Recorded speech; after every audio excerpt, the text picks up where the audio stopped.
One of the easiest ways to level up your painting is don't use black. I mean, you can use it as your primer, but then very quickly you need to get a non-black color in as your primary shadow color. That makes that model look infinitely more exciting. And now I'm just painting my midtoners and my highlights over the top of that. So I'm only painting half the model and it looks 10 times better. It's like this is how you get armies out the door really quickly. And you look at it and you think, that's actually way better than I thought it was going to be. That's the little endorphin rush that kind of keeps us all going. Hello everyone and welcome to Paint Perspective, episode 106, sponsored by Everything Airbrush. James, got another guest? We do. We have a fantastic guest today. It's Mr. Matt Hart from Steamforged Games. Hello, thanks for having me. Thank you for coming on. Long time lurker. Finally made it on. Yeah. It took a colossal effort to get invited on, but yeah. Has the illusion been shattered from seeing it to being here? No, our modest set. Yeah. Let's just say that on the camera it looks way bigger than it is. Okay, good. But it's fantastic use of space. Let's put it that way. Yeah. Well, obviously we're going to be chatting everything P3 paints later on in the episode. But can we get like a rundown on who the hell you are? Who are you and why do you matter? I don't really matter. I'm one of the co-founders at Steamforged Games. About 10 years ago, we set up Steamforged Games with a game idea for medieval soccer with axes, a game called Guild Ball. That's a great description. Well, that was the elevator pitch that we worked on. And Rich and I, my business partner, we met playing War Machine. And we were playing a lot of Blood Bowl, and we kind of decided to combine the two into a game called Guild Ball.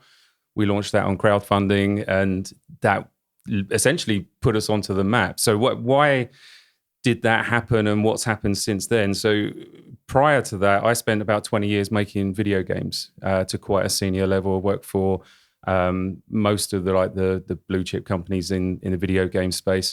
And actually, if you look at Steamforged, a lot of the licensed products we do happen to kind of overlap with my CV, as in it's not what you know sometimes, it's who you know. Of course, yeah. So I've always been in the creative industry for at least 30 years now. Absolutely love that environment. I find it mentally stimulating and far more rewarding than working in a bank or in a sales office or something like that. But not that there's anything wrong with that, of course. So Steamforged started off with an original IP. I actually bumped into someone at a licensing show. Funny story, I thought I knew them. And my general attitude coming from Essex is everyone's your mate until they prove otherwise. Exactly, yeah. Right? That is the Essexite It's the Essex way. Yeah. In fact, Rich came down, this was a few years ago, and we just went to Macca's to kind of get something to eat. And I was just having a chat with I think it was a girl behind the counter, which, ordering the food, having a chat with her, as you do, just how's your weekend going, blah, blah, blah.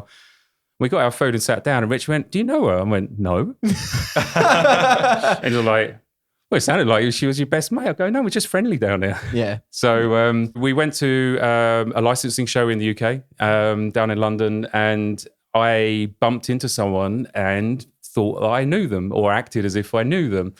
And they, being Japanese, were polite and responded in kind. And next thing you know, within about an hour, I'd done a deal for the Dark Souls board game with this guy. Wow, okay. We walked away from that. And Rich was like, do you know him? And I'm like, I'm not sure I do, but I do now. Yeah. So we did the Dark Souls board game we did that one on Kickstarter, and it was both the best and the worst thing that could have happened to us. It really put us onto the map, really established us as a serious business. But we had 40,000 backers, and every single time we made a mistake, it was multiplied by 40,000 times. So when you screw up and you put an extra $1 on the box, that's a lot of money, and you only have to screw up a few times, and suddenly you start racking up. And then in amongst all of that, Brexit happened, which really sucked because we took a load of the refunds came through in dollars, which we then converted to pounds. And at the point where, because we had to, because we're a British, UK company, at the minute that the money turned into pounds, Brexit kind of happened, and the currency exchange rate dropped by about 20 to 30%. So we lost about $600,000-700,000 overnight. Wow. That sucked. Yeah. Because all of our bills were then payable in dollars again. So it was like, oh God. So we've got off to some great starts, but met a load of challenges over the years. And honestly, over the last decade, that kind of Conan saying about what doesn't kill you makes you stronger is absolutely true. So we've gone on strength to strength. We focus on two main avenues for the business. One is the licensed products, and we look for long-term partnerships for us to work on killer IPs. And the sad thing about this world is the more successful you are, the more opportunity comes to you. So we're in a really strong position now where we are first choice partners for a lot of our video game friends. And we constantly get approached to work on things. So we can really cherry pick the products that we think are going to be successful in the market. And I don't necessarily mean successful financially. Obviously, that's a consideration. But more importantly is making sure that we can take that IP, we can translate it into the tabletop space in a meaningful way, and in a way that will enhance the experience of that IP for the fans of that game or TV show or whatever it is. We could, quite frankly, make a lot more money if we took just a white box game, slapped a skin on it, and just kept pumping them out. And that's not really why we got into the business. Maybe I'm naive, but I think the money tends to look after itself if you make products that are good from the heart, and you have then that basic competence in terms of commerciality. I think the money looks after itself. I think especially in an industry like this, which is so community driven and kind of driven a lot by goodwill, I think, because it's such a small kind of niche group, there's kind of a lot of pushback from more like corporate style approach to things. I think so. There's almost, I do find it slightly odd, but there is this almost, you shouldn't be making money out of my hobby kind of feel to it. And that's obviously something we experience a lot as commission artists, is there's a lot of people that are quite precious about the fact of you're supposed to paint the models yourself. Right. Which we know isn't a reality. Well, let me ask you a dilemma. So, because I've got an interesting story, which will probably make me forget where I was anyway. That's But right. so the dilemma is, if you get models painted by someone else, should you be putting them in for best painted when you go to a tournament?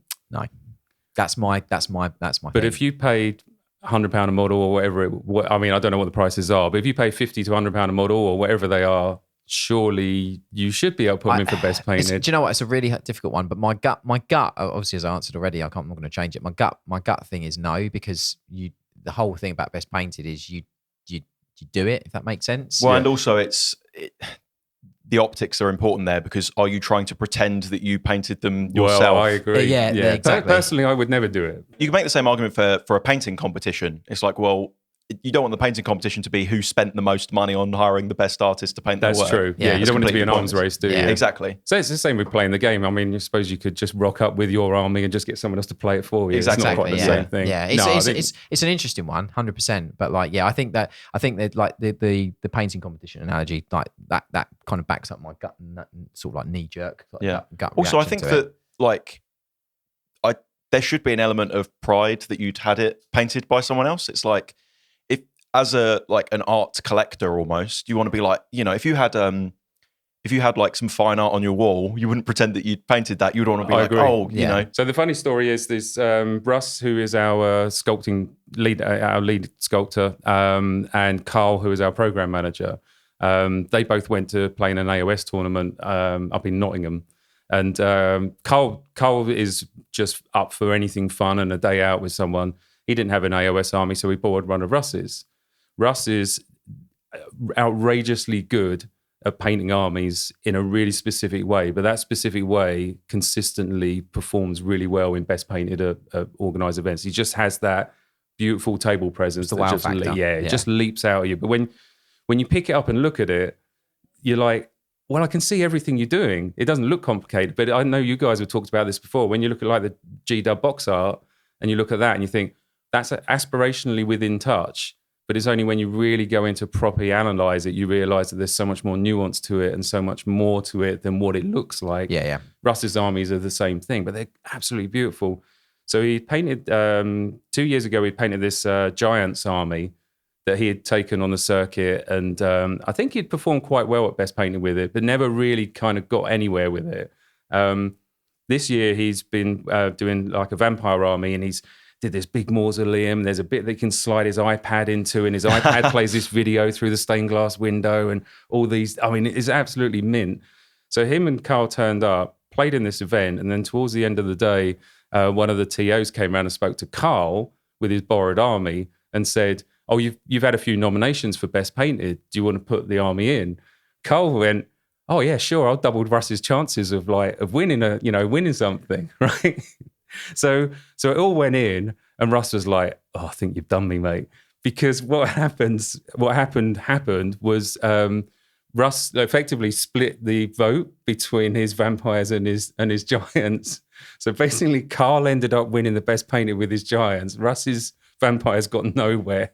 And then this other random army kind of came in from, it just like Russ was fuming, which is, quite funny. But Which is fair, yeah, no. we were all of the opinion that Carl probably should have declined gracefully and said, no, I didn't actually paint these. I'm just borrowing them. But hey ho, is what it is. I mean, fair. Like I said, but yeah, like it's interesting, that one. I've never. My knee jerk gut reaction is no, but like in situations like that, I think you just got to do the honourable thing. I think maybe, yeah. What if I told you you can easily take your miniature bases to the next level? Well, now you can with the new basing products from Siege Scenics. Siege Scenics is dedicated to helping you create immersive and realistic environments for your miniatures that feel alive and dynamic, whether you're setting the stage for an epic tabletop battle or telling a rich, unfolding story with your competition display. From the warm hues of autumn to the crisp frost of winter, Siege Scenics has you covered with expertly crafted products that capture the ever-changing beauty of nature and bring it straight to your miniatures. To see the full collection and place your order now, head to siegescenics.co.uk or check the link in this episode's description. So that's Steamforged. So over the last 10 years, there's a couple of notable points. About 5 or 6 years ago, we took on outside investment. That was to help us grow and level up in terms of the seriousness of the business. And then about 3 or 4 years ago, we actually started talking with Privateer Press about acquiring the Iron Kingdoms, and we closed that deal around about a year or so ago, maybe 18 months ago.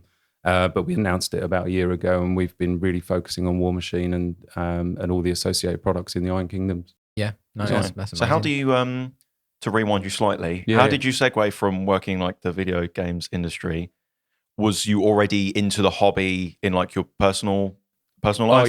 Yeah. So I started painting D&D models, Railpath and minis with Umbral paints when I was about 9 or 10. Okay. Yes. So and even then I wasn't quite the commission painter, but I was the guy in our group who just painted minis because I liked it and I could paint quick. And that's always been something I can do. So I'm one of those annoying guys that can paint an army in a weekend.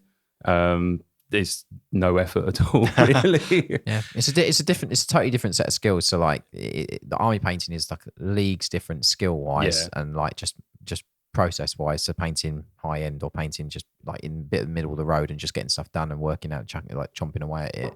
But yeah, it is a particular set of skills, to use a Liam Neeson pun. And I think that's a good way of looking at it as well, because I work really hard to be able to paint quickly.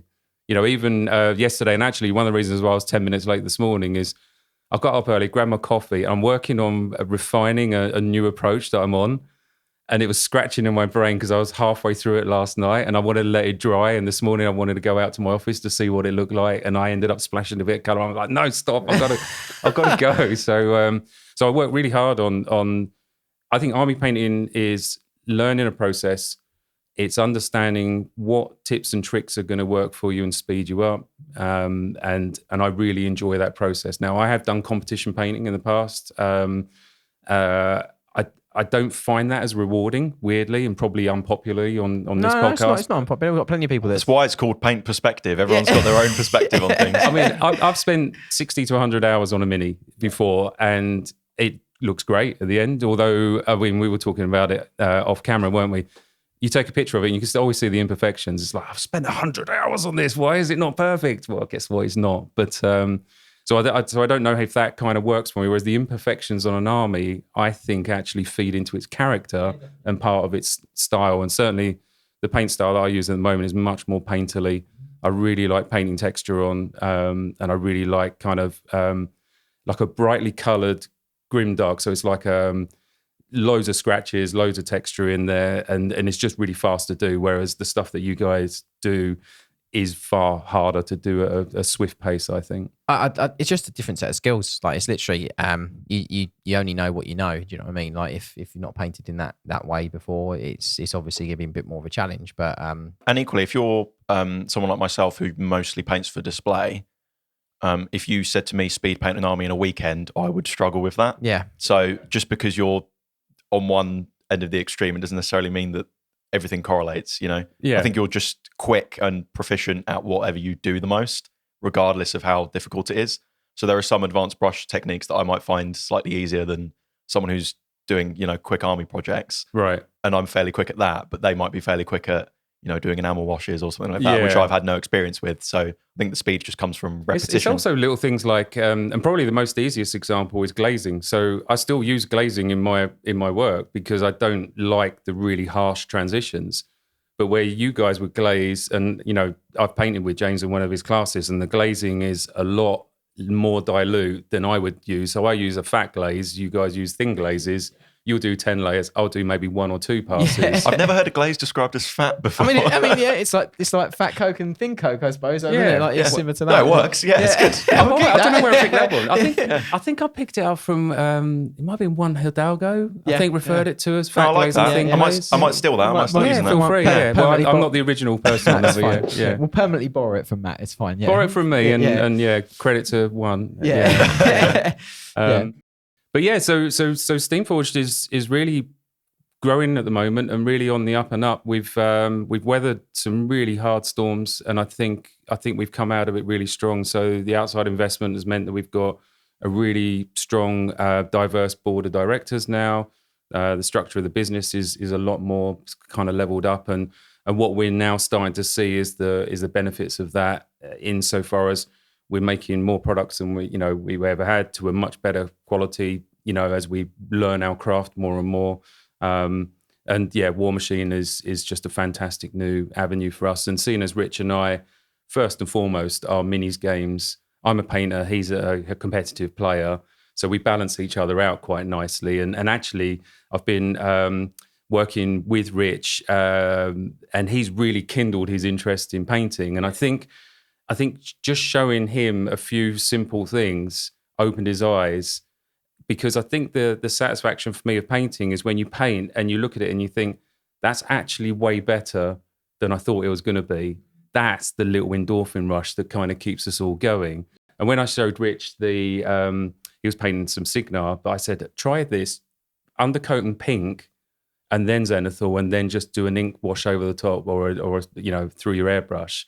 And it just turns the yellow into just the most outrageously beautiful yellow, just because of color theory. And I think Rich just went, oh, I didn't even realize you could do stuff like that. So we've been working with him, and yeah, he's loving it. So, and he's also hit that age where, I think he's sort of like touching 40, maybe he's just over 40. He's got kids, he's got plenty of time in the evenings, and actually painting he's discovering is a really rewarding part of the hobby, rather than just sitting there endlessly list building. Actually, it's quite fun to put on a podcast and just sit there and just get into the flow. If only there was a painting podcast. Yeah. I listen to it every week. Do you know one of the things that I think is quite awesome about the way that the story of you guys, and obviously Steamforged, is that you started playing War Machine, and then you bought the IP, and now you're steering that ship. Yeah, it's fantastic. You have to pinch yourself every now and then. I mean, actually, Steamforged.com was a War Machine fan site that Rich and I set up before we even thought about Steamforged as a business. So I was doing high-end painting articles, and Rich was doing high-end competitive play as just a fan site. That's crazy. Wow. Yeah. So that was about 13 years ago that we started doing that. And at the time, I was doing some competition pieces. So I've won glassware from Salute, and never entered a Golden Demon. I've never really been into painting G-Dub minis as much. But it's good that that journey has kind of happened for you as well, which is Oh good. yeah, no, it's brilliant. So we did the keynote at Adepticon. So Adepticon is I think the premier miniature show in the world, and we did a big keynote there. We ended up with a bit of a crappy time slot. It was like 10 p.m, but the room was like rammed with people, and then we just effectively we chose to sort of share this is what we've done since we took over. This is what we plan to do. This is effectively our manifesto going forward. And the excitement levels in the community after that are through the roof now. So, and I don't think we're necessarily doing anything particularly clever. I think we're just looking at those things that are important to the community and also those things that make sense for us. But generally, the two things go hand in hand. If it's good for the community, it means that more people are enjoying the game. Therefore, there's more people playing the game, and therefore the money ends up looking after itself. And that's the order in which we want to treat it. What is right for the game, what is right for the community, and then we just, watch the shekels come in, I suppose. But I don't really care about that side of it. Well, that's why I potentially disagree with what you just said, because I think you are doing something different in that regard. Because I think if the community can see that from the top down, it's people that you actually started the company because you loved the game, like it came first. I think people can, I do think that feeds down from the top. Like if the people running the show, running the business, are people that actually love the product enough to buy it and turn it into a company, then surely they're going to have the best interest for the game and the player and the hobbyist at heart. I think you're right. Not so much we can make a load of money out of this, Yeah, no, I think you're right. And I think one of the things that people, I particularly enjoy is people discovering how much Rich and I play War Machine and paint and talk about it just, for funsies, not just for business. And it does create that kind of authentic viewpoint. So when it does come to making decisions for the product, we are making them with the mindset of an end user or someone in the community. Or you can go to ground level at someone who plays it and understand what their thoughts would be. Well, it's going to directly impact you as a player potentially. Exactly. So, yeah. So you can kind of rig the factions to how you want to. Yeah. I mean, I'm not saying that's happening, but the temptation sometimes is like. I wonder why Kador was so strong. Yeah, exactly. I get that totally. Well, there's a big tournament in September called the Welsh Open, and I was like chatting to the commercial team, going, don't suppose that like Hellraker model is going to be coming out before September, is it? I wouldn't mind putting it in my army list, but yeah, no, I try not to abuse in that regard. That's because that wouldn't be appropriate at all. No, of course not. It's almost the gaming version of entering an army you've not painted into the best paint. It's like gaming with an army that that you've broken the rules on it. You know what I mean? So yeah. Fortunately, there's checks and balances for my untrammeled power. Yeah. So just to connect some dots, then you was painting when you was young, as you said. Yep. And for your friend group and whatnot. Yep. Bit of a leap there from competition painting. So what was your journey of like learning to paint and getting better at painting? Right. So I started off painting D&D minis, Ralpatha minis effectively with umbral enamels, and that was a good entry point, but quite hard work. But when I was 18, I got into the industry, as it were, working in a hobby store up in London. And unfortunately, the pay sucked. And by the time I paid for my train ticket and my rent for my mum and a few other bits and pieces, I was potless. So the way that you make your money, if you want some spending money, is you do commission painting. Fortunately, you're in a hobby store with a never-ending supply of potential customers coming in. So every time you ring them up for a new army, you're like, are you going to paint that yourself, or do you want someone to paint it for you by the weekend? So yeah, I used to make quite a lot of money because every week there'll be someone who would want you to paint an army. So obviously working in the hobby space, you end up working the weekend. So my Mondays and Tuesdays were dedicated to like mostly my commission painting. But because the hobby store also had hobby content in there, we ended up just painting pretty much full time.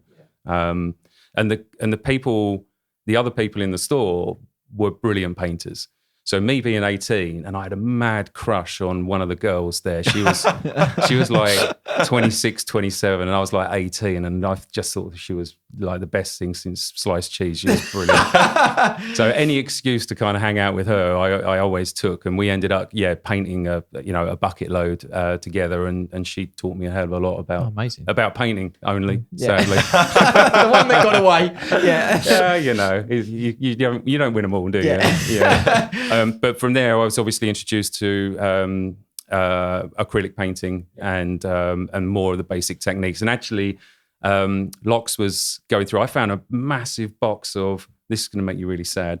I am not sentimental whatsoever. Oh no, I'm already dreading it. It's pretty bad. So I found in my garage a cardboard box that was full of a load of metal minis that I've painted over the years where I've just yeeted them into a box and I've given them to Rich and went, chuck them on eBay or something. Like, just, I'd rather someone else enjoy them rather than them sitting in my garage.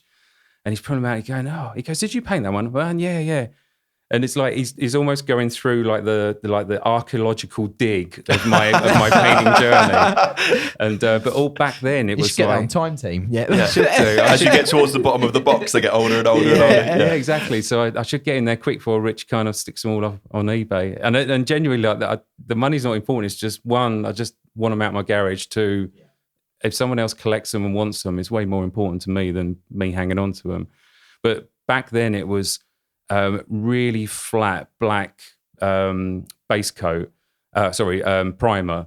And then we actually went as far as we went out and got gesso thick paint, which was the mattest black paint that you could get, but it was quite thick. And we deliberately splooged it all over the model, like in a uniform way, to dry and try and soften out a load of the details and just turn them into a real cartoony. And then you would do thick black line, like we would black line everything by about a millimeter. It was literally just a black line. It was unbelievable. So, but really poppy. And that was the old GW style, right? Yeah, the black lining, Goblin green on the base, job done, let's go. Yeah, exactly. Yeah, that's brilliant. Big news, some huge updates have arrived to the Siege Studios Patreon to give you brand new perks and includes even more bonus content. Our refreshed tiers include extended ad-free episodes of this podcast, including our new post show, extended masterclass video tutorials with bonus tips and techniques, invitations to hobby hangouts with us, exclusive Discord channels, and of course, instant access to hundreds of easy-to-follow, step-by-step PDF tutorials updated every single month. And you can even get dedicated video feedback of your miniatures with our critique clinic, so you'll always know what skills you need to improve next. So what are you waiting for? Take the next leap in miniature painting and improve your skills for the same price as just a few pots of paint. Head to patreon.com/Siege Studios to learn more. Let's segue into paints then, because that's what we know best around here. Yeah. So can you give a little bit of a background on kind of the story of P3? Because it seems to have gone through a bit of a journey. Yeah, so I, like a lot of people who play any particular game system, it's very easy to then fall into using those paints associated with that game system. Most obvious one is AOS or 40k. Citadel makes the most amount of sense. I was playing a lot of War Machine and have done for 15, 20 years.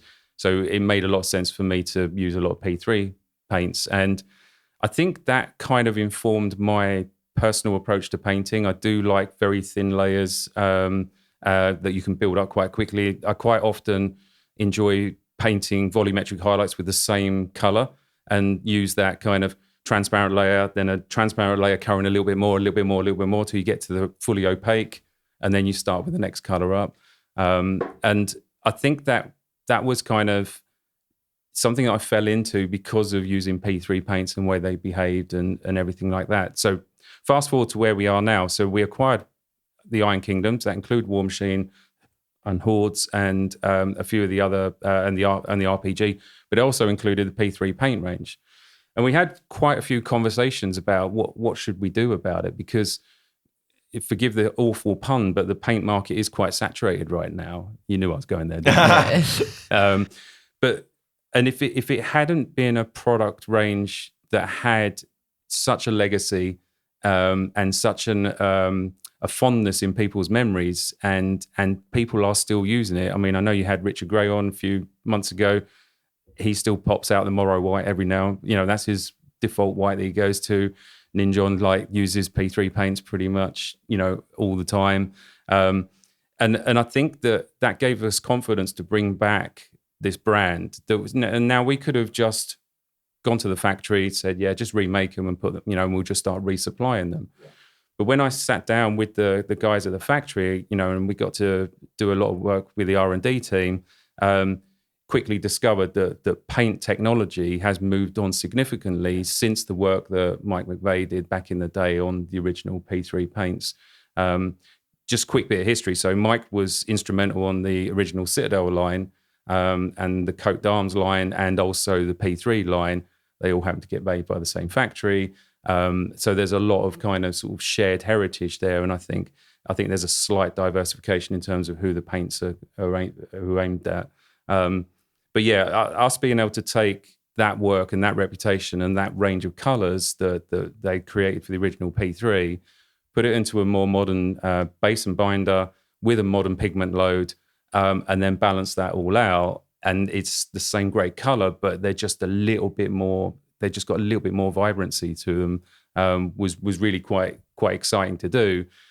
We use crowdfunding for that to kind of, one, test the market and just see whether we were onto something. But also strategically, it's much easier for us to talk to distributors and retailers about getting these products into the supply chain. If you can point to a crowdfunder that's got, N number of thousand people who have already backed it, and they're going to be repeat customers because it's paint and it's a disposable commodity. Were they, correct me if I'm wrong, were they kind of out of production at this point in time? Effectively, yeah. I think that kind of overlapped with when I got into the hobby as such. And I heard the occasional people mention P3 paints, and it was like, well, I can't get them. It was just people that kind of already had old supply.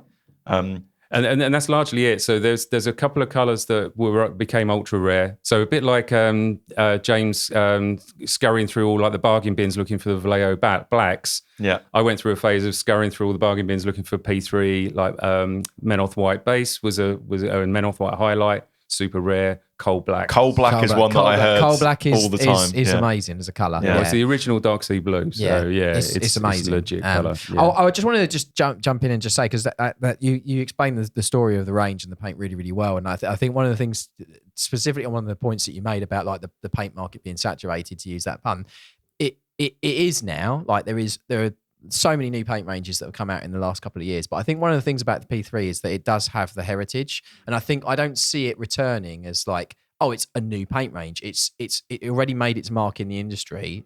And the fact that there was a lull period and that it's coming back better than ever, I don't think that contributes to like a new range entering the market. It's like a legacy product returning. Yeah.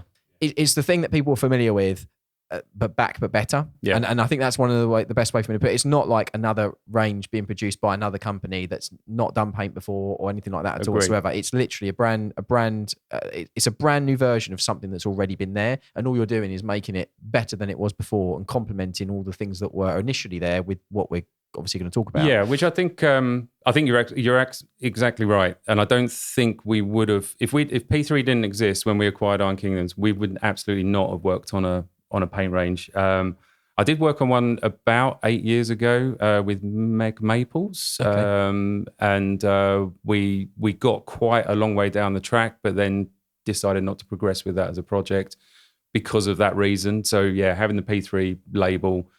But the other side of that coin, and because I picked your brains quite a lot to tap into your expertise, the pressure of the nostalgic view of what P3 was able to do. When you talk to some people about how evangelical they felt about P3, it was almost as if just paint with this and then you can walk across a lake. It's not quite that good.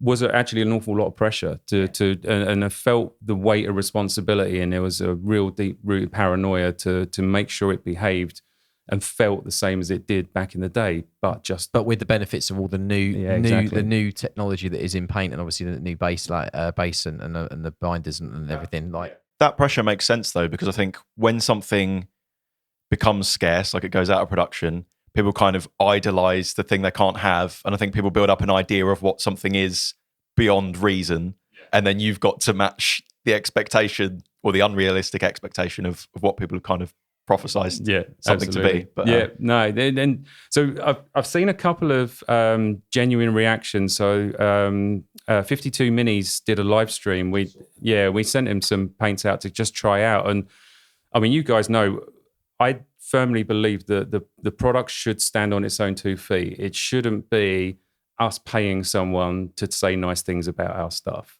It should be us paying to kind of use someone's time. But every person or every outlet that we work with is entirely, entitled to their own opinion.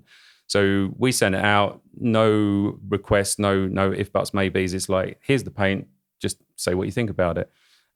Because if the paint ain't great, I don't want someone to pretend that it is. No, of course, because then it's just going to end up being more expensive in the long run. And he opened these and he didn't really have any kind of idea of what to do, and he just started noodling it. And you could just tell that he just really enjoyed it. And you've painted with these paints. We spent quite a lot of time just getting the brush feel right. The paint coming off the brush, I think, is really important. And actually, I'm really sensitive to it now. So if I use, who can I pick on? I'll pick on everyone overall eventually, but let's pick on Pro Acryl and Scale for now. Super matte, that's the fashion right now. But it does make the paint harder to come off the brush. So I find it a little bit scratchy sometimes going on, and I like a little bit more flow. And I think that's something that P3 has, is it just feels nice off the brush. So watching 52 minis just go, I actually really enjoyed that more than I thought I was going to. And then the Lords of War guys, who they're kind of a store over in Canada. And they're quite controversial sometimes. They have quite strong opinions about things. And we've had some fun back and twos. But I saw them at Canada Plays earlier in the year, and I gave them some paints. I said, look, just try them out. Tell me what you think. And then they did a video. And I think what I loved about it is they did it live. They went, we've been given these paints. Let's open them up and start painting.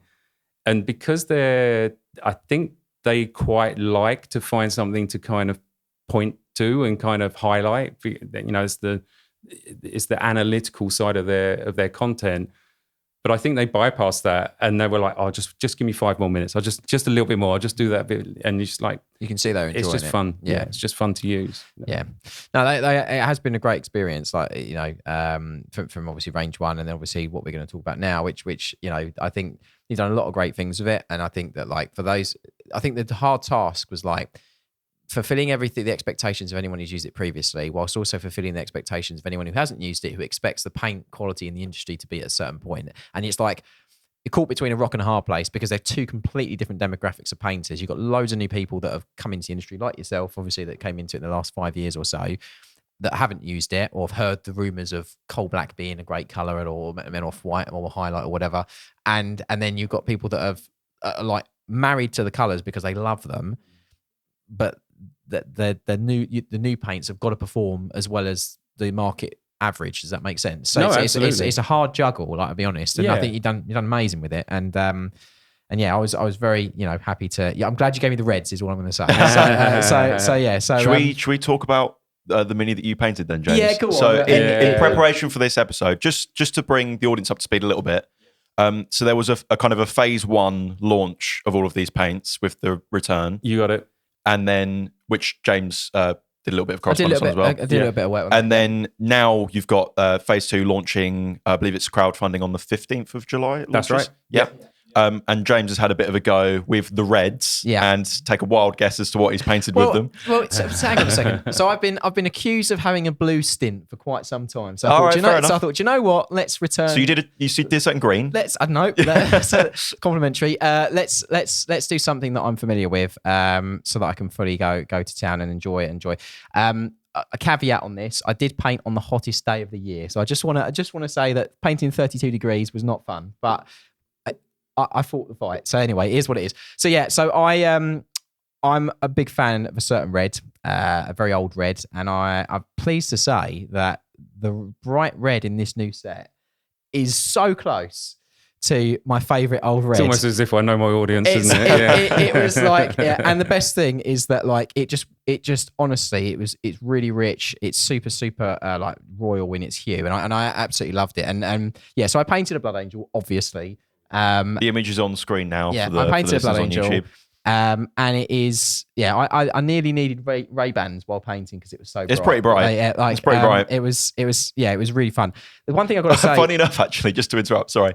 When you showed me the model this morning, the first thing I said was, whoa, that's red. You did, and when you showed Matt the model this morning, he's had the exact same reaction. Yeah, it was, honestly, it's so bright and rich. Like, it's just, it was a really, really, like I said, it airbrushed on really amazingly. I was fighting, as I said, quite hot temperatures, and I think that, like, for me, that was one of the real struggling points. Not the paint; it was purely just atomizing it in that kind of temperature. But getting it working and getting it going, it needs to be a little bit thinner when I put it on. But like, because just to maintain the moisture as it's flying through the air.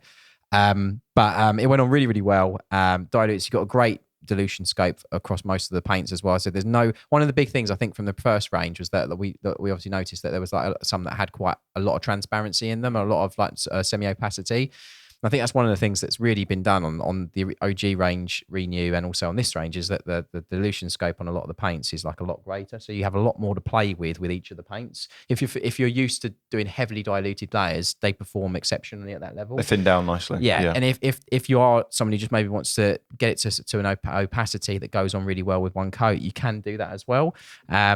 That even things like, for example, some of the yellows and some of the oranges that typically have like a stigma for being like harder to paint with, they still have a very good performance, which is something that I think one of the key things about the range. But yeah, I had a lot of fun with it. There's a crazy gold as well that you guys are working on, which is absolutely bonkers. It goes on amazing. It's got this almost like citrine yellowish tone to it, which is just wonderful. And I tinted that with various like sort of tones and shades and stuff across the model. But yeah, overall, like the experience was great. Like I've done a little bit of glazing on with some of the darker colors, so some of the deeper, richer reds, like some of the more like Merlot kind of like wine kind of colors. I just used those to kind of like do a bit of glazing on some of the armor with pin shading. They flow really well, and generally behave how I would expect a paint of a really good caliber to perform. One of the really subtle things about the range that that hopefully will come out the more people use it is the more dilute, the more matte the finish, and the more the closer to straight out of the pot, the more satin the finish. Oh, okay. So I end up using that quite a bit with my painting. That I'll start with a really matte shadow, because to my mind there shouldn't be that much specular highlight in a shadow, because by definition there's no light getting there, so that should be quite matte. I'll paint my first layers with quite a dilute mix, so I'm still building that matte up. But as I get higher and higher towards my highlight, I'm actually using less and less dilution. So you actually end up with a slightly satin finish on the highlights, but it does blend. It blends through, but because it's because it's satin, those final highlights look a lot more saturated and a lot more rich in color, and you end up with that lovely contrast between like really flat matte shadows and satin kind of highlights, and it graduates all the way through. And you can control that just with dilution. That's blown my mind, actually, because I find that with the paint ranges I'm more familiar with, the more I dilute the paint and the more glazing I'm doing, the more satin of a finish that I get. Yeah. But you're saying kind of the opposite. It's the opposite. Can you speak to, I'm sure you're not a paint chemist, but can you speak to kind of is there anything in the formula that you've had to adapt to kind of get that result? Essentially all paint is the same. So it's just mixing it's messing about with the ratios in terms of, flow improver, retarder, binder, and just carrier. So it is just messing about with those, but just like ratios. It's just the ratio. So one of the first batches, I don't know if you remember, but we tried out was really ultra matte. Oh yeah, it was. And it was just hard work. Yeah, it was like the anti-light. It was like it literally just like it was like you're painting with like AK ultra matte but coloured. Yeah, it was literally that matte. But yeah, it was like I said, that was a really good like base level, because the thing is that you can always go more satin from that point, which obviously you did, which is good. And I think you've done the right thing. We had a hard choice, didn't we? Which was, and you and I talked about this quite a bit. Was there's literally a choice. We can go down a matte route, and that is what the current market is. But one of the things for me with P3 was knowing that the market is already being serviced by loads of awesome paint ranges out there, and depending on what you want, there is a paint range out there for you. And I think that has to also be true for P3. So if you want a paint that is brilliantly suited to the early start of your career, and you just want a paint that's just going to work straight out of the bottle, Fnatic does a great job. Great coverage. Personally, I always feel my hands itching for an ink to try and get a little bit more kind of like saturation in there, but that's just my personal taste. But one of my friends uses Army Painter exclusively, and he smashes out minis like you wouldn't believe. And it's just a really easy paint. If you want a paint that you can always find, G-dubs. If you want, a high quality paint, look at the Spanish ones, AK, Vallejo. But again, depending on where you live in the world, supply chain is a little bit more awkward. But also for me, one of the things I'm not a big fan of is enormous paint ranges, because I think that starts to work against itself, and you end up second guessing yourself. And I do think that you end up losing. If you don't use color theory and mixing paint, because there's already pre-mixed paints in exactly the shades you want, it inhibits you learning. lose. The learning. It's also quite confusing because me and James have had similar conversations before about other paint ranges that are just so like they've got every single shade, and it's so easy to get confused and accidentally buy the wrong one, or you're like, was that pale blue grey or grey blue, or I think it gets too new. I think the whole thing with that, and I'll just jump in and say the whole thing with that is, I think the issue with that is that range is designed has predominantly come from a scale modeling background, and getting the exact tone for the period and all that is the reason why that happens. But that is purely tailored towards specific demographic of painters. But I do agree wholeheartedly that like it does make it confusing for a general consumer that maybe doesn't do scale model or historical stuff.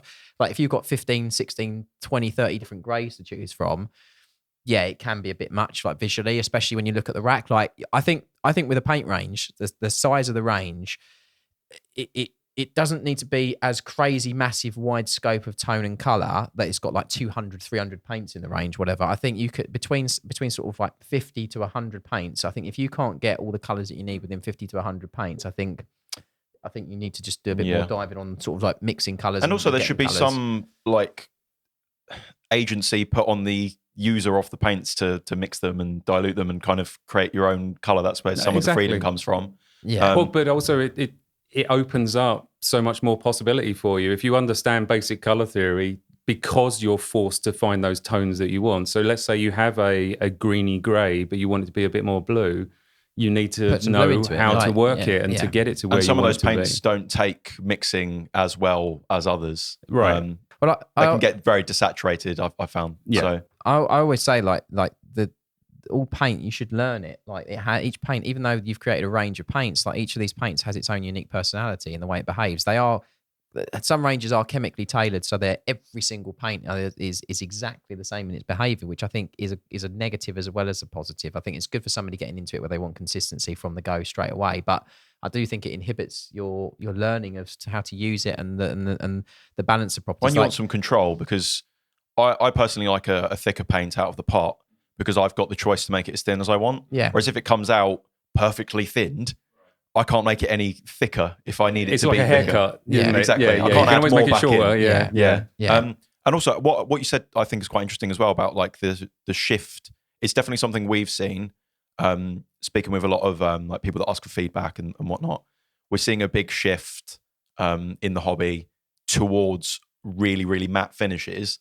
And it's something that I've never understood. I mean, this is all opinion-based, obviously, but it's never something that I've personally understood, because I find that everything looks quite flat and lifeless. And I've definitely fell for it like early on. Like everyone was like, oh, do ultra matte varnish over your cloak and all the blends will look amazing. No, exactly. Yeah, they do, but they also look really flat and lifeless. And then when you start getting to darker colors, especially like really dark grays and blacks, I see it. It's almost like a cliche now when we do our critique clinic. Someone will submit a model. It's got black cloth on it. They've put ultra matte over it, and the feedback we say is, "Yeah, it's so matte. I can't see any of the depth. I can't see any shading. It just looks grey and chalky." Well, the more matte a finish, the more desaturated the color comes across. So if your models feel dull and lifeless, it's probably because you're over matting them out. Now, matting them out is addictive because, like you say, it does help smooth your blends out. So it's a bit like when Agrax Earthshade first came out and everyone called it talent in a bottle. I think matte finishes are along that. It's a bit of it's a nice thing to use, but I think using it judiciously, not just splashing it all over your mini. Totally. Tactically, and where it's appropriate, because there are many, many, many scenarios where having a really, really ultra matte finish makes a lot of sense. And I think that people always think about contrast in terms of like jumps in brightness or potentially color choice, but people rarely think about contrast 100%. in finish. 100%. And that's really, really valuable. For example, something that I like to do a lot is if you've got a model and it's got some like, gemstones or something on it, I'm a big fan of putting a gloss varnish over the top of that, because when you're holding it in hand, you can see that it's not only got the highlights that I've painted on, but it's got that little bit of natural sparkle to it. Yeah, I agree. And it stands out because, the armor or whatever that it's placed upon has got that slightly more satin or slightly more matte finish, and it makes it like pop out. Well, it goes back to that thing that I always say when we talk about it. Like your job as a painter, that's a plastic model. Your job as a painter is to trick the eye. You're an illusionist. Your job is to trick the eye to make the person believe that it's not a plastic model and that it is wood, cloth, gems, glass, steel, all these different things. So like the finished property of something, it is actually really important, as in the way that it is. Like if the whole model is matte and you've got gems or lenses, all this kind of stuff, they wouldn't be matte in real life. So they're not going to read to the eye as a real lens or glass would read. Does that make sense? So like, I think exactly the thing you're saying, I think that it exactly makes perfect sense to do that on gems and lenses and stuff, because then it sells that it is glass. But I think it's for me, it's a cheat code. I want to look at it as a positive thing. So if I'm painting a mini that has a mixture of armor and cloth, if I know that just by changing the finish, I actually can get, it's marginal gains. I can make my armor look a little bit more like armor because it's got a satin finish to it and it's got that specular shine. And I can make my cloth look a bit more cloth-like because it's got a matte finish and doesn't reflect the light as well. And therefore the volumetric highlights are a bit more diffuse and a bit more spread out. You're actually just using that to hack your way to a better looking result. So, I use your technique on gems. Now I've done your painting class, and I do remember painting the Space Marine shoulder pad, and we did one bit where we did that tiny white dot, and then just did a really, really gentle glaze into it to make it look like it was actually under the light.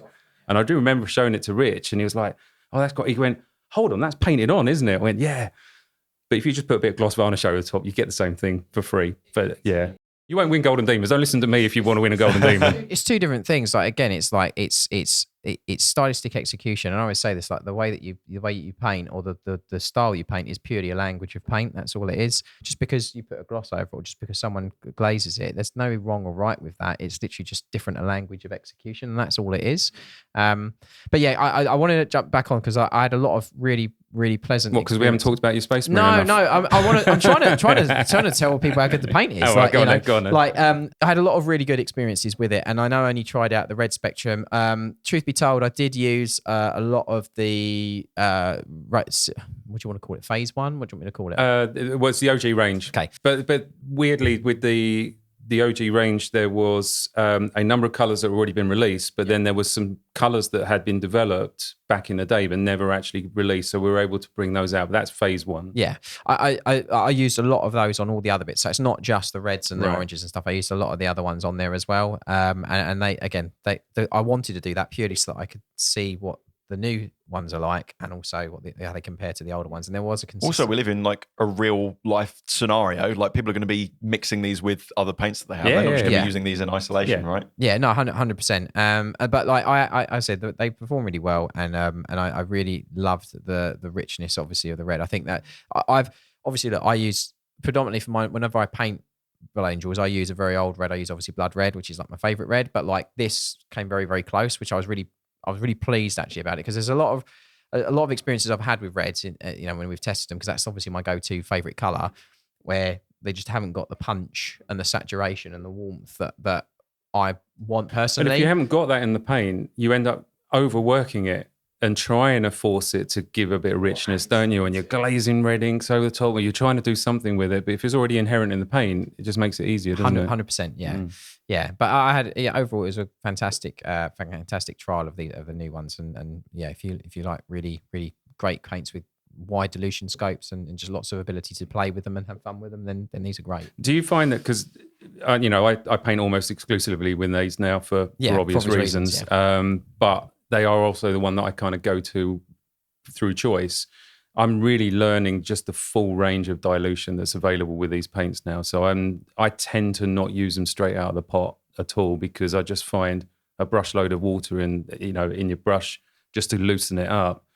So you could almost argue that it's a thick glaze consistency, maybe just a touch above that.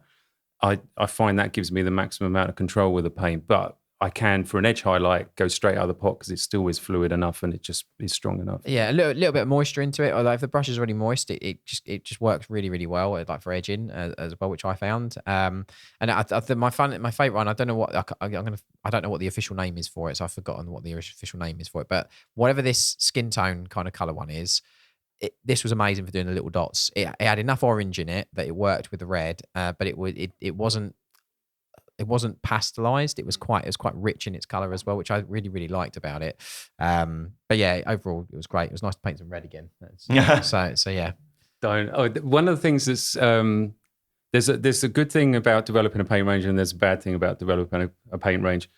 I really don't like painting blue, and I really don't enjoy painting green.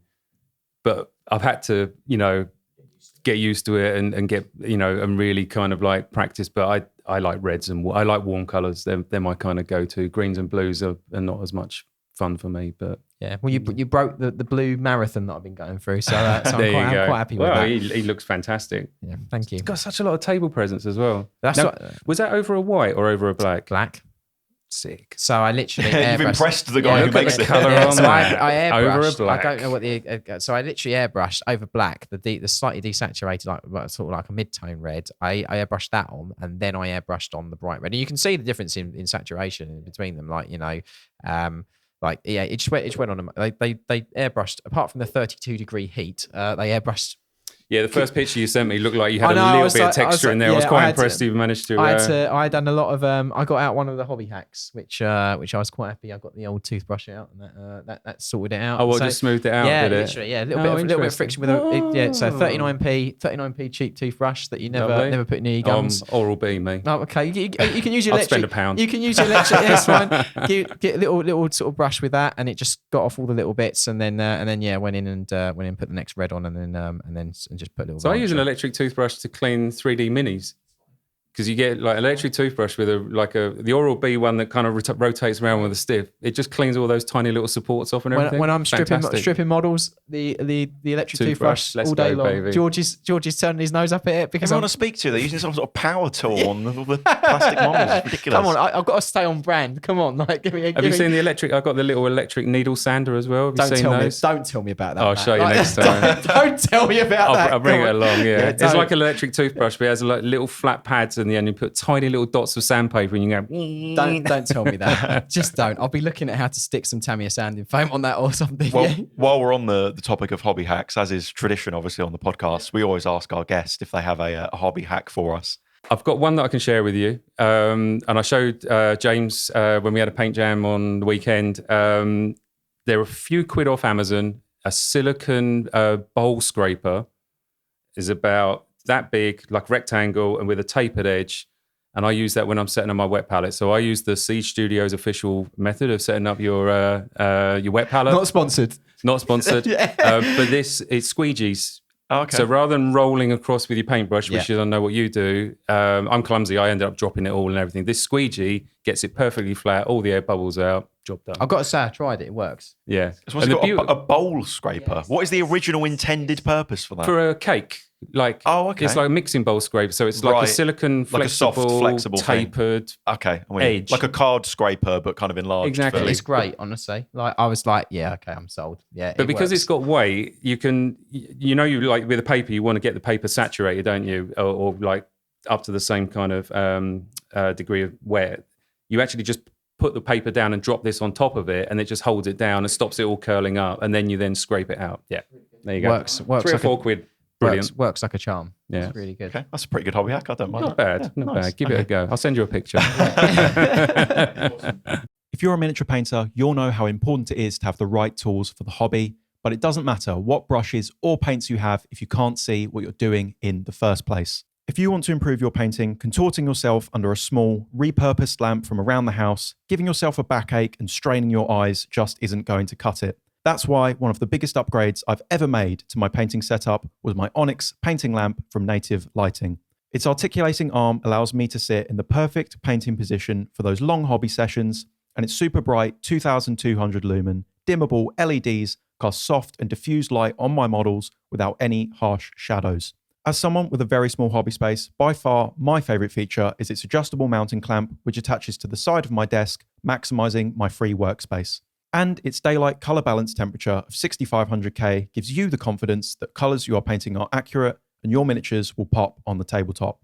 To upgrade your setup to the equipment we rely on here at Siege Studios, head to the link in this episode's description or go to siegestudios.co.uk/shop. Where can people check out all of the new paint range? Can you give us the details on those? Or any of the Steamforged socials, which should be easy enough to find, or steamforged.com for all the latest news and updates. But yeah, the crowdfunding is coming middle of July. Definitely start signing up now, and then that way you get notified. We use GameFound for this project, and GameFound has a really nice way of building the community. So a lot of our news and content about the paint range will be going direct onto the GameFound page. So that would be the very best place to keep up to date with what's going on. Awesome. So obviously that's phase 2 that's going on to GameFound. What's the split on it? Just do you want to go into a bit of detail about the split on the paints? So phase 2 came about. So phase 1, you were quite intimate with and aware of. We were bringing back a load of paints that already existed and a few that had been developed. Phase 2 for me was selfishly sitting there looking at my paint table and seeing a bunch of paints from all other kind of manufacturers, the colors of which I still go to and I still like, and sitting there and starting to think about how could those colors help to fill out the P3 range to create a complete range. So that was the starting point, really. So adding 64 colors, there's 8 sets of 8 across there's a red box, there's a yellow, orange box, green, blue, etc. So looking to bring them into the range to just fill it out. Now, one of the great things I think about Steamforged and the P3 paint range is, and it depends on your philosophy, but because paint isn't our only reason for existence, it's very easy for me to actually do a grown-up, curated view that I just want to create a paint range that is consistent, it works, it's coherent, and then that's it. I don't have to endlessly create new colors and hues and everything like that to try and create more revenue out of it. It's a paint range that does exactly what it's supposed to do. So for me, like phase 2 represents the completion of the range in terms of the color selection. So there should now be colors that will satisfy you for 99% of what you need it to do. And then I think the next stage that I will do probably next year is look at like the inks and the washes and things like that, because P3 had some awesome inks. But the range that we're doing with the shadow colors. Oh God, we haven't even talked about the shadow colors, have we? So there's a range of aerosol sprays coming out. So we've got the standard black, white, and mid-gray. But more excitingly, there's 7. Is it 7? Yeah, 7 shadow colors that are effectively color matched with key colors in our range. So there is a coal black in a can now. There's a sanguine shadow in a can. Yeah, you painted with the coal black one. The purple one is pretty good. I'm not gonna lie. Yeah. So for me, I think one of the easiest ways to level up your painting is don't use black as your. I mean, you can use it as your primer, but then very quickly you need to get a non-black color in as your primary shadow color, because I think, and I know you've talked about this in your feedback podcast that you do. Black isn't actually the color of shadows. No. You know this. So unless you're in a cave or at nighttime. Right, exactly. Yeah. So having a really dark a dark green or a dark magenta or a dark blue, that's for me is the best way to start painting your mini. And what I tend to do now, and this is my new way of making minis look way better than they deserve to, is spray it with one color. So let's say you spray it with like coal black, like a nice kind of like greeny black kind of color. And then over the top, you just go in with a magenta straight over the top. Color theory tells me that makes that model look infinitely more exciting. And now I'm just painting my midtoners and my highlights over the top of that. So I'm only painting half the model and it looks 10 times better. It's like this is how you get armies out the door really quickly. So the shadow range is really, I hate to say it, like a lot of this is selfishly driven insofar as I kind of wanted these in aerosol. So what's the point of having a toy company if you can't make the toys that you want? Exactly. Yeah. Yeah. But it's effectively my workflow. It's what I use and it's what I think makes a lot of sense. But the fact that the range is perfectly color matched, the surface finish is practically identical. So the paints will behave the same onto our sprays as they would do if you brushed them on. Yeah.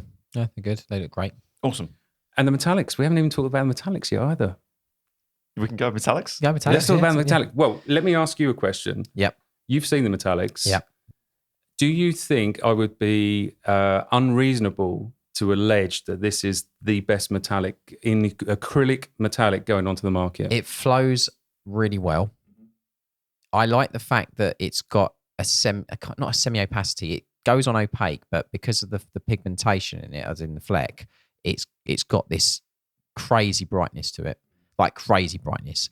I'd probably say like I haven't tried every metallic in the industry, so it's great. Yeah, like I used it and I toned it all over the place with different tones, and it's great.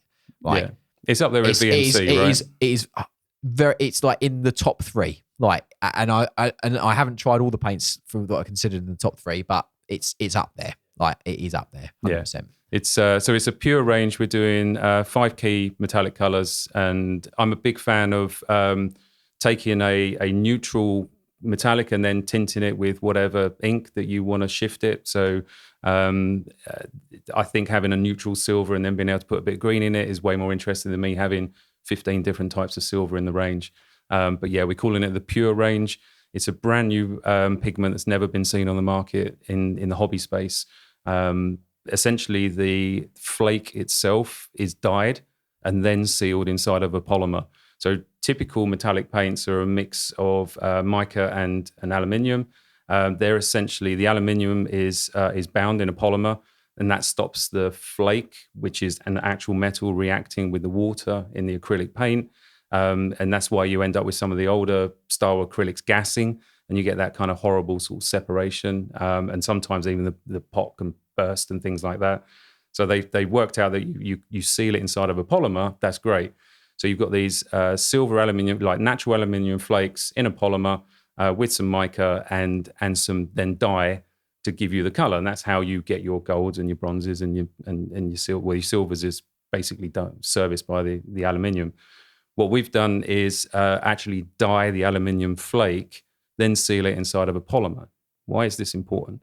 Because if you take a standard metallic now and put a black glove on and just take a little dip, put it onto the back of your glove, and then just keep diluting it, you'll see the color just bleeding out of it, and it will leave silver flecks. So you could put gold paint on the back of your hand, wash, and eventually you would wash all the color out of it, and you'd just be left with silver flakes. Is that why sometimes when I put gold through the airbrush and I spray it onto like black, it looks silver initially? Exactly okay, right. That makes sense. Exactly I didn't know right. that. Yeah. So now, because the flake is the color is way more vibrant, and you can't wash it out either, or you can't airbrush it out. And I've shown you a couple of things I've been airbrushing with this paint. Right. So I guess that means that you could thin it down into like a glaze and it's still the right color. Well, the other beautiful thing that you can do with it, again, do it on the back of like black latex glove. If you actually get it diluted down so the metallic particles are sort of swirling around, it's a really fascinating way of seeing how the pigment's behaving when you're actually manipulating on the surface. But you can actually put it on and then just push it up to the end, and you can see all the pigments just going up and settling down. You can actually end up with some really crazily subtle effects on your metallic to kind of give you that, that deep patina and that, scratches within scratches within scratches sort of feel to it, just with a really gentle wash of this stuff over the top. It airbrushes amazingly as well. Like, it airbrushes like amazingly. So it is amazingly good.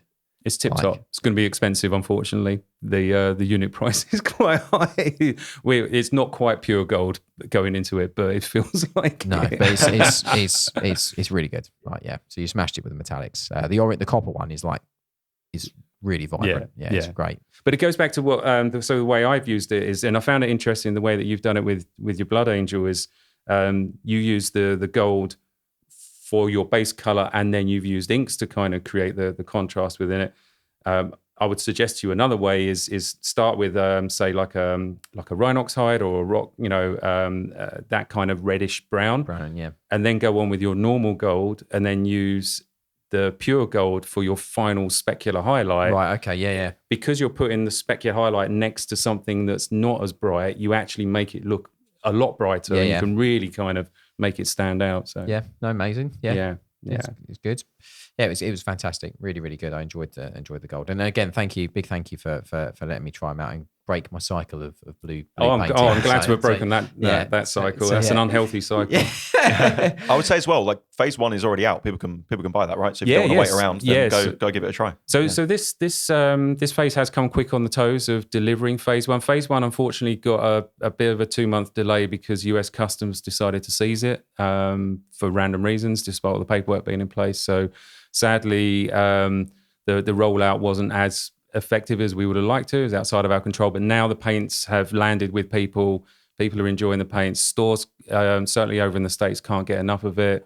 I know Elements like stocking all the way through, Firestorm stocking all the way through. So, the stores really recognize the P3 brand and really want it in their stores. So, yeah, onwards and upwards. But I really needed these 64 colors in my life. So, You created them, yeah. yeah. So we're bringing them out. Yeah. Amazing. We're going to jump over now to the post show, which is a benefit for our patrons, and we've got some interesting Q&A on all things paint. So if you want to check that out, link is in the description. We do an additional 20 or 30 minutes of the podcast every single week. It's completely ad-free. And then you also get access to our extended masterclass tutorials, PDFs, a load of other cool stuff. So check the link in the description for that. Otherwise, massive thank you for watching this episode, and we will see you next week.